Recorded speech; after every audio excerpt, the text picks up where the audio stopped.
Yeah, had to cover it. Then the hopper had wheels that would sort of cover it, Oh, okay. but then we'd have to do some work to Some cover working. Uh-huh. Okay. What were your shirts made out of? it.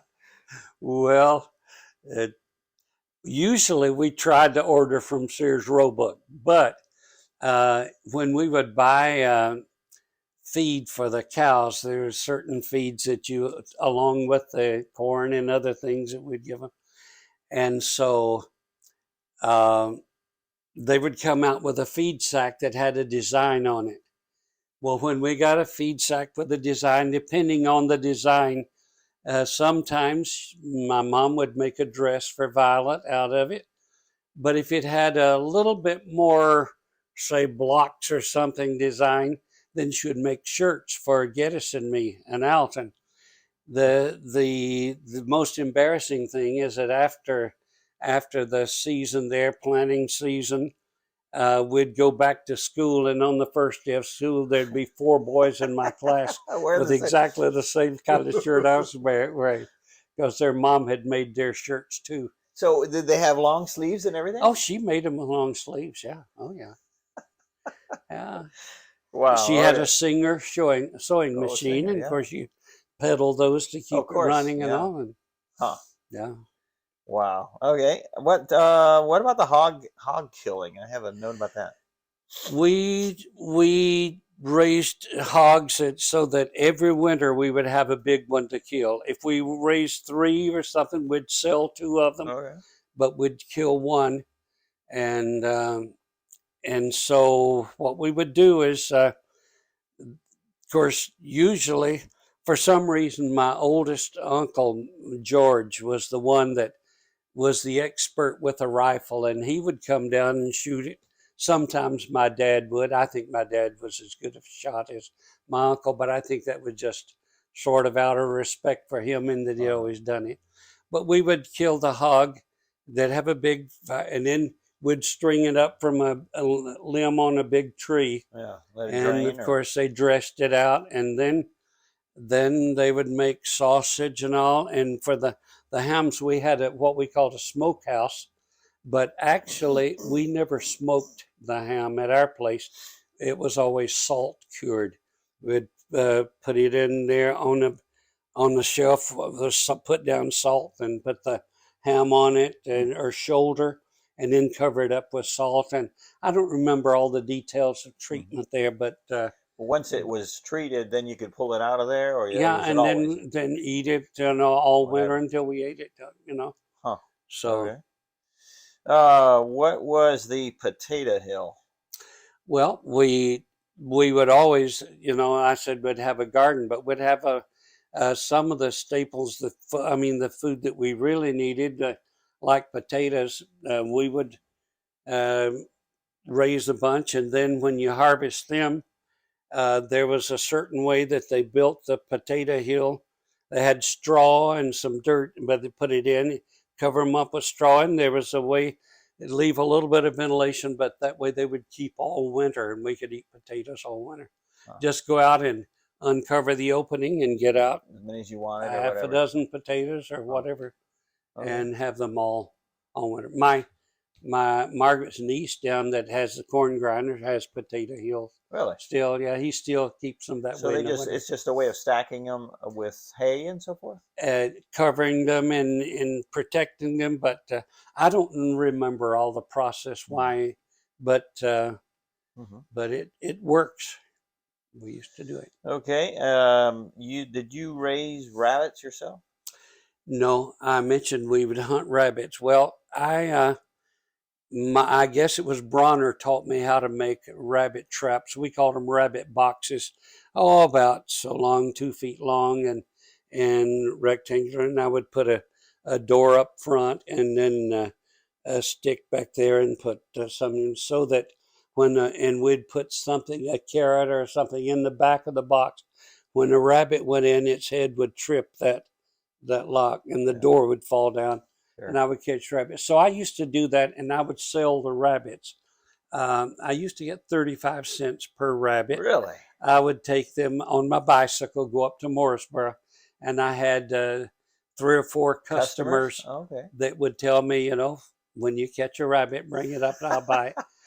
And I had one customer live down the other direction that if I caught a possum, he would buy it. Oh. But now, and I caught 2 or 3, but I was afraid to take the possums out of the box. I would put the box on my bicycle and ride to his house, and he would take it out. But he'd give me 50 cents for a 50 possum. cents. Yeah. Okay. Okay. Tell us about your dad and the trading of the cow. Or trading of the car. How'd that work? My dad was a trader. His whole family, they were all traders. They learned as kids. My dad told me one day, he said, "Oh, we knew how to make money trading." He said, "On a rainy day, my brothers and I would set up in the barn loft and we'd make $2 or $3 a piece just swapping overhauls." Trading overalls and make 2 or 3. But anyway, they did learn how to trade. And so my dad always wanted to go to. We had a sale barn. It was on the other side of our town, but my dad on trade day, sale day, he'd go to that barn. They would auction off some things, but mainly just selling, where they sold their livestock, chickens, Okay. horses, A mules, market of some everything. sort. Market, right? A farmer's market really was Okay. what it was, but Real one. more animals than anything else. Oh, okay. But one day my dad went, and we didn't have a cow at that time. And the interesting thing on that particular day, Arthur Smith was a well-known guitar player, and when I was young, he was putting on a special program, and they had halfway promised to take us to hear Arthur Smith that night. Well, Dad went to the trade day, and he didn't get home. It was getting later and later, and Mildred, my oldest sister, and Violet were dressed up and ready to go to hear Arthur Smith. Finally, they saw my dad walking down the road, pulling a cow, leading a cow. He had traded our car for a cow. And my sister Mildred got so upset. She's the only one that would dare argue with my dad. We didn't argue, but she said, "But you promised." Well, at least halfway, you'd promised to take us and all that. And how are we going to go to hear Arthur Smith now? And he said, "Okay, if you're really determined to go, I guess you're going to have to ride the cow to get there." But so he traded the car for a cow. For a cow, right? Huh. What kind of car was it? It was not worth as much as the cow. He got a good deal. Yeah. My goodness. What about? I have here a note. His brother buying a horse didn't look good. What was that? Yeah, it was my uncle bought a horse. He went to trade day, and people were selling everything. And I don't remember the exact price. Let's say if he asked $50 or whatever it was, I don't remember, but it would have been normally worth $100. So he was selling one for $50, and so my uncle looked it over and walked around it and patted it on the back and everything. And this is a horse. Yeah, he said, I think I'd like to buy this, but I wonder why you're selling it so cheap. Looks like he said, "Well, it doesn't look good," and he said, "I decided to sell it for half price." And my uncle said, "It looks good to me," and he said, "I'll buy it." He took it home and found out it was totally blind. It doesn't look good. And so he went back to the guy to complain about it. He said, "Well, I warned you. I told you it didn't look good. It doesn't look anywhere. It doesn't look good at all. It was blind." Oh, he sold it to him. Got a blind So horse. there were shysters in all ages. So that was Clyde, my Uncle Clyde, that bought it for. You got a horse that didn't look good. Yeah. George was the one, Uncle George. His name was George Washington Allen, by the way. Oh, wow. But then my Uncle Will Allen was actually started working with the Duke Power with the power company when they started putting the lines through our country, our field. What about the? I think it was a time you tried snuff or something like that. Well, in our part of the country, most all the men smoked. They didn't have the publicity out then. They hadn't done the studies, and they weren't advertising. No one was saying that it was harmful. It was just an expensive thing. Yeah. Well, although it wasn't nearly that expensive those days, but most of the men smoked. But a few of the men, the countrymen, would chew tobacco. Yeah, they'd have a plug of tobacco. The most famous one in our country was Brown Mule. What's the brand name? Tobacco. They'd bite off a plug and chew it and spit out the tobacco. But that was not dignified enough for women, but they would dip snuff. Because snuff, they put a little bit under their lower lip, and every once in a while they would spit it out. It was a little more Well, dignified. when it was time to pick cotton, we would get anybody we could to help us, and my aunt Maggie would always come and help us pick cotton, and she dipped snuff. Well, we each had our assigned sheets to put our cotton, so my dad could know who was working and who wasn't, and they'd weigh the cotton at night, and so it had gotten late, and Aunt Mag had to go home, and we hadn't tied up the cotton yet. So later, my dad sent Geddes and me up to tie the cotton up into, take the four corners of the sheet and tie it up, so the wind wouldn't blow it away or anything. Well, Mag had left her snuff under the corner of her cotton sheet, and Geddes and I saw it. We wondered what would that taste like, and so I don't know. One of us said, "I'll try it if you will." But anyway, we convinced ourselves. Well, I poured a little bit of that snuff in my lip, and unfortunately, I breathed in while I was pouring it in, and I inhaled some of that snuff, and it like to killed me. I got a coughing spell, and I was trying to breathe and trying. So I remember we ran down to the well to drink water, but that's the only time That I've ever cured you, huh? tried snuff. Huh. Okay, what? Let me see. Something about a corn cob pipe and a cousin or something. Well, some of the men, if would smoke pipes in those days and stuff it full of tobacco. And there's a little weed that grows out in the country there, which we called rabbit tobacco. But it could be rolled up, and it would look almost like regular tobacco, and you could smoke it. So we found out that you could take the corn cob, cut it off, and you could. It has a soft center. You could ream it out Mm-hmm. and all, and then put a bottom on it, and they're not go it all the way. And we could stick a reed into it that where you could breathe through it, and so you could put that rabbit tobacco in there, light it, and it smoked just like a pipe. Didn't have the smell and taste of tobacco. But my cousin, I never did smoke a. In fact, I never smoked. But the corncob pipe, my cousins would smoke them. But they had to do it. They had to hide from it. Their dad wouldn't let them.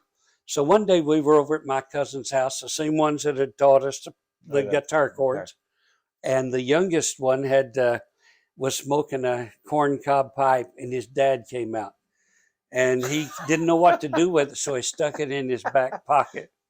Well, the thing kept burning, and his dad just was in a talking spell. We saw him kept moving. He would try to change his position standing there, and the guy, he suffered from that. Well, he got burnt pretty bad by the time his dad walked off. Burned his pants. Yeah. Okay, well, that's about the list I have. The only thing I have left is this. Well, talking a little bit about your suppers. I don't know if they were always like that, but your dad had pretty strict rules about supper manners and so forth. And one thing Well, happened with Geddes one time. yeah, we always ate as a family, and my dad sometimes couldn't because he's off work, but usually supper, he would be home, and we would almost always all of us were at the table, and it was a time of conversation, Hmm. no foolishness and all, and so Would y'all pray before the meal, that kind of thing? we prayed before the meal, yeah, Mhm. and let's see, how was it that this happened? Uh, Geddes, this was one of the times that we didn't have a lot of milk, and we saw that the milk was going to disappear, and so Geddes, Oh, one of my brothers managed to make Geddes laugh, okay. and he sort of, uh, he was eating, and they did something funny, and he spit out a mouthful of food, and my dad he said, "Get up from the table, get out until you can act right." Well, he saw that if he didn't do something quick, the food was going to all be eaten He before was going to lose his before he supper. got there. Geddes jerked his. It was summertime. He jerked his shirt off. He put something around his head. But he's behind your dad, right? Your Yeah, dad? my dad was. It was a long table, and we had a hallway behind us, and so we were all seated where we could see him. And so Geddes jerked off his shirt, put something around his head, and then he started doing like an Indian dance, and he was not making a noise, but he had the tomahawk going and doing his mouth, and and my dad, we were trying to keep from laughing, and Dad saw something was going wrong. He turned around to see what was going. When he saw Geddes, he spit out a mouthful of food. He said, "Okay, come on back," and he let him come on back and finish eating it. Yeah. But Huh.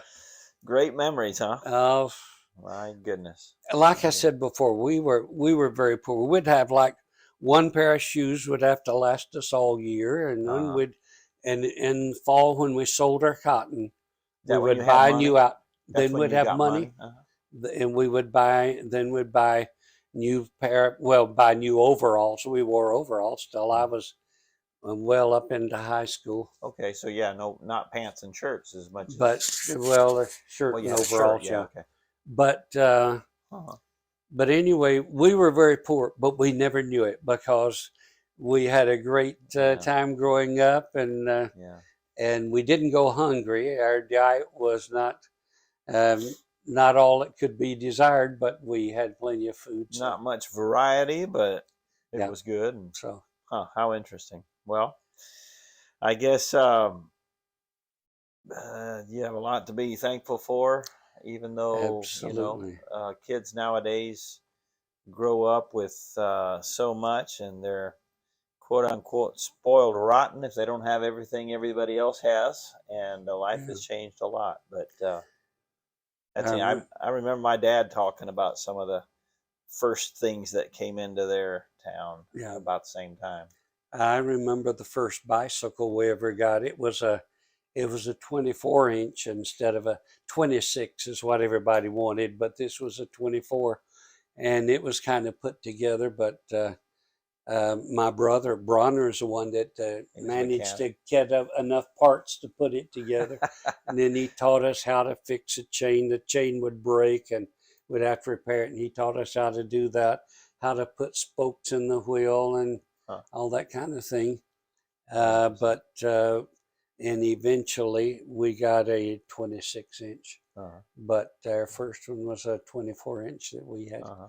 All right. But we just didn't have the money Mm-hmm. for a lot of some of the people in our area. Some were fairly well off. Mm-hmm. I think there was only one guy in my class at school. There were 19 in my graduating class, Mm-hmm. and of the 19, there was one that probably his dad had a lot of money. He owned the cotton gin Mm-hmm. in our town, Mm-hmm. and so uh, but most of us were all in the same boat. Mm-hmm. Yeah. And so, and we'll finish with this. So you went through high school, and that's when the whole thing happened with Mr. Fisher. Yes. coming up during that time and pastoring, right? Right. When I was a junior in high school, he started pastoring the church that my granddad had started over in Okay. South Carolina. So Okay. we would drive over, and he had just he was doing graduate work at Bob Jones. He was only 4 years older than I Oh, was, but really? he graduated. In fact, he might have still been a student. I think he became a grad assistant when he took that pastorate. Was when he took. Mm-hmm. So he's the one that influenced us toward Bob Jones, Mm. and his wife actually is the one who paid Margaret's way, paid Violet's way through Bob Jones. Oh, really? And when Violet graduated, she tried to pay her back. She wouldn't take it. She finally said, "If you really want to pay me back," she said, "just find someone else and pay their way through school." And she did that. She did that, She did that. I and know. For a number of people, right? several people. Yeah. Yes, she. Okay. Well, I think we'll let it go. I'm sure there's a ton of other things that would be very interesting, but those are the ones that I Well, remember. the most important thing is that when Gene came, then that's when Gene Fisher. That's when I got the assurance of my salvation. In your junior year, right? I had joined the church when I was 12, but no one dealt with me. Joined the church and baptized, but I didn't really understand, and I had doubts and struggles. And so when Gene Fisher came and had a clear way of presenting the gospel and all, we had a revival meeting, and on about Thursday night of that meeting, I got saved. And In that church in South Carolina. yes. So wow. Okay. Well, and my goodness, a lot has happened since then. yes. Changed your life a lot from the farm to the city, right? Yes. And then on to the mission field. Okay. Well, hope you enjoyed it. And it's been fun, and I hope it helps us to be grateful to the Lord for how he's led each one of us. The world is changing. It seems like it's changing every week, and not always for the better. But it's good to go back and remember where we came from, where our parents came from. And if you haven't watched, or if you've never seen the video where I talked with my dad up in Washington State about my great-grandfather, who was a Baptist pastor in Siberia, I might put a link in there. It'll be in the channel somewhere. But anyway, thanks, Dad. Appreciate it.